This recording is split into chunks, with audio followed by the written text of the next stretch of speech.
To uninstall a GE dishwasher, the first thing we're going to do is get down on the ground and remove the kicker plate. So there are two clips, one on either side. You can use a flathead screwdriver, but here I'm just using a quarter to make a 90-degree turn, and then I can pop that clip out. There's one on each side, so again, rotate it 90 degrees. You can remove the clip, and now you can remove that kicker plate. Next, we want to shut off the hot water supply. So this is typically going to be underneath the sink next to the dishwasher. So in my case, there is a 90-degree shutoff. So I'm just going to make that a quarter turn. That will actually shut the water off to the dishwasher. Next, I'm going to free the dishwasher from the mounting to the cabinetry, and this is typically done by just removing two Phillips head screws. Now, since I have quartz countertops, mine are secured to the side cabinetry. So there I am taking a Phillips screwdriver and I'm just unscrewing that Phillips screw. Again, there's going to be one on each side. Once you remove these, you can actually roll the dishwasher out. If you have a laminate or wood countertop, these might be secured at the top of the dishwasher. So just do what you need to do. With the water supply off, we can now disconnect the water supply to the dishwasher. This looks a lot like a hose connection. Before I open mine, I am going to jam a towel underneath it so any dripping water gets absorbed by the towel. So there you can see I just took a shower towel and put it underneath it. Now, I am trying to unscrew it by hand. You might be able to do this, but typically you're going to tighten it with a wrench. So I did have to get a pliers. And all I'm going to need to do is grab onto that connection and rotate it just 15 or 30 degrees counterclockwise, just enough to get it loose so that I can spin it off with my fingers. Again, this is a lot like a hose connection.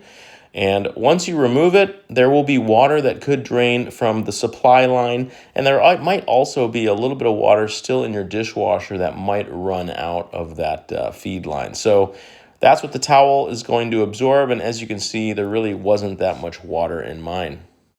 And of course, before we mess with the electrical connections, we want to kill power to the dishwasher. So here I am identifying in the panel, breaker number 40 is going to kill the power to it. We can now go back upstairs, but before we start work, let's test the dishwasher and make sure it's off.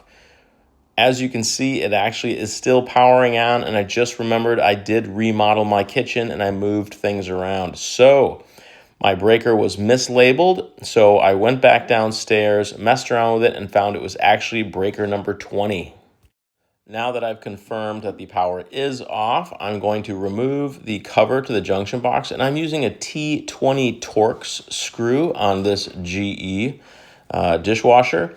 And I'm just going to spin that loose. That will actually give me access to the wire harness. So there is the hot black lead, the neutral white, as well as a ground connection, which is screwed to the back of that junction box. So once I get those wires accessible, I can spin off those wire nuts. And again, making sure the power is off so I don't shock myself.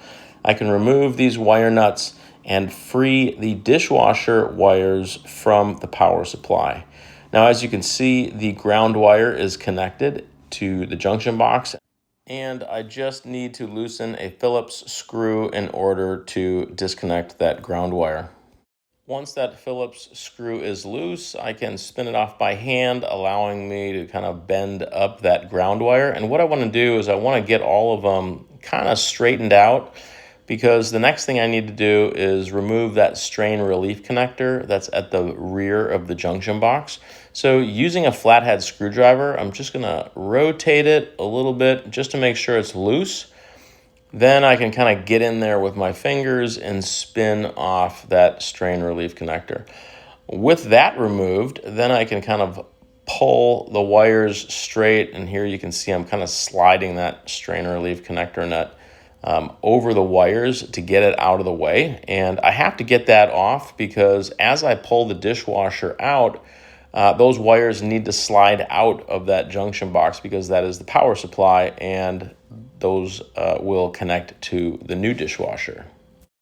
Now, the last thing we need to disconnect is the drain line, and I'm going to disconnect it at my garbage disposal. So here you can see I'm loosening a flathead screw at the hose clamp, connecting it to the garbage disposal. So once I remove that, that's a 1-inch hose connection, by the way. I can't pull it through the other side of the cabinet because there is still a loop which is kind of held by a clamp in the back of the cabinet. This loop is important. It makes sure that no water runs from your sink back down into the dishwasher. So I'm just going to use a 1/4-inch socket to loosen those screws that are holding that clamp to the back of the cabinetry. And once I can slide that hose out, now I'm able to feed it or fish it through the wall and get it inside the cabinet where the dishwasher is. That gives me the slack I need in order to pull the dishwasher out. So here you can see, because it's the old dishwasher, I'm okay pulling it by the door, but these are very light, and so you're gonna very gently slide it towards you, pull it straight out, and you can get it out of the cabinetry. Now, in order to fully remove the dishwasher, you have to get that drain line all the way out. So here you can see I'm fishing the rest of that line through the wall, but because the water line and the drain line both penetrate that hole, I can't get it out. So I'm just gonna remove that hose clamp. That will actually give me the room I need. Then I can fish that thing all the way through the wall. Now that I've got that pushed through the wall, I can actually pull the dishwasher all the way out. Now, before I remove the dishwasher, I am going to install a new one. So I want to take a measurement as to how high the feet were actually raised. And here you can see they were raised about 2.5 centimeters or about 1 inch. So after making a note of where the feet are, I am now in a position to get rid of this old dishwasher. So I brought my old dolly into the kitchen, and again, this dishwasher is very light, so I was able to just lift it up and set it on the dolly. Then I just, using one hand on the dolly and one on the dishwasher, I very gently tipped it up, manipulated it through my kitchen, and then I just rolled that thing right out into the garage. Now, I am waiting for Lowe's to deliver a new dishwasher, so I've got a little bit of time to kill. The last thing I'm going to do before deserting this old dishwasher is, just in case the drain line on the new one is too short, I am actually going to disconnect the drain line on my old one because I know it's long enough. And I'm going to hold on to that just in case I need that drain line for the new dishwasher. If you are planning to install a new dishwasher, now is a great time to clean out that space. There might be some mice droppings if you've got a problem with rodents. I do not, but I did want to vacuum up some dust and dog hair because I do have pets from that area. So this is a good time to clean out that space because it's not often that you can get inside this area of the cabinet. Then I'm actually sanitizing a little bit. I'm just kind of throwing my Swiffer in there too. The floor wasn't really that dirty, and I do have tile floor all the way to the rear. And after getting a call from the Lowe's delivery truck saying they were still 30 minutes out, I had time to make myself some sausage and eggs. Thanks for watching. Check out the description for more information and hit that subscribe button if you'd like to see more videos.